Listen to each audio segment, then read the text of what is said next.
నమస్తే, నేను మీ శివకృష్ణ బోరాడ.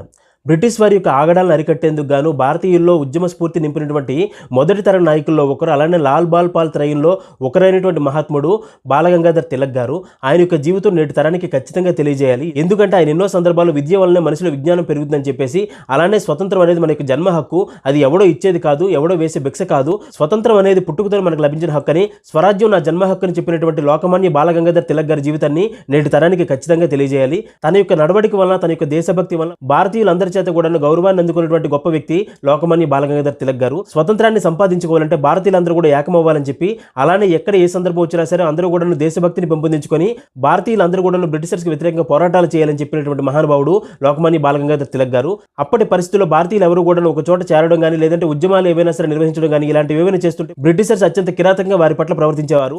అలాంటి సందర్భంలో తిలక్ గారు చాలా గొప్పగా ఆలోచించి గ్రామాల్లో నిర్వహిస్తున్నటువంటి గణపతి నవరాత్రి మహోత్సవ ఉత్సవాలు ఏవైతే ఉంటాయో వాటిల్లో దైవభక్తితో పాటుగా దేశభక్తిని కూడా పెంపొందించుకోండి అని చెప్పి, దేశ స్వతంత్రం కోసం పోరాటం చేయడానికి గాను అందరూ కూడా ఆ యొక్క ఉత్సవాల్లో పాల్గొని దేశ స్వతంత్రం కోసం ఏ విధంగా ప్రణాళికలతో ముందుకు వేయాలని చెప్పేసి, అక్కడి నుంచి ప్రారంభం చేయండి అని చెప్పేసి అందరినీ కూడా మోటివేట్ చేస్తూ ముందుకు తీసుకెళ్లినటువంటి మహానుభావుడు లోకమాన్య బాలగంగాధర్ తిలక్ గారు. అలాంటి సందర్భంలోనే గణపతి నవరాత్రి మహోత్సవ వేడుకల్లో ఉత్సవ కమిటీ సభ్యులందరూ కూడా దేశభక్తిని, దైవభక్తిని నింపుకొని వారి చుట్టుపక్కల ఉన్నటువంటి ప్రజలందరినీ కూడా ఒక చోటకు చేర్చి వారందరినీ కూడా దేశ స్వతంత్ర పోరాటానికి సిద్ధం చేసే విధంగా వారిలో ప్రేరణ కలిగించినటువంటి మహానుభావుడు బాలగంగాధర్ తిలక్ గారు. అలానే ఎన్నో సందర్భాల్లో బ్రిటిషర్స్ పై ఎదురు తిరిగినప్పుడు, అదే విధంగా పత్రికల ద్వారా బ్రిటిషర్స్ చేస్తున్నటువంటి అరాచకాలు ప్రజలకు తెలియజేస్తున్నప్పుడు, ప్రజల్లో ఉద్యమ స్ఫూర్తి నింపుతున్నందుకు గాను ఎన్నో సందర్భాల్లో ఆయన జైల్లో పెట్టడం జరిగింది.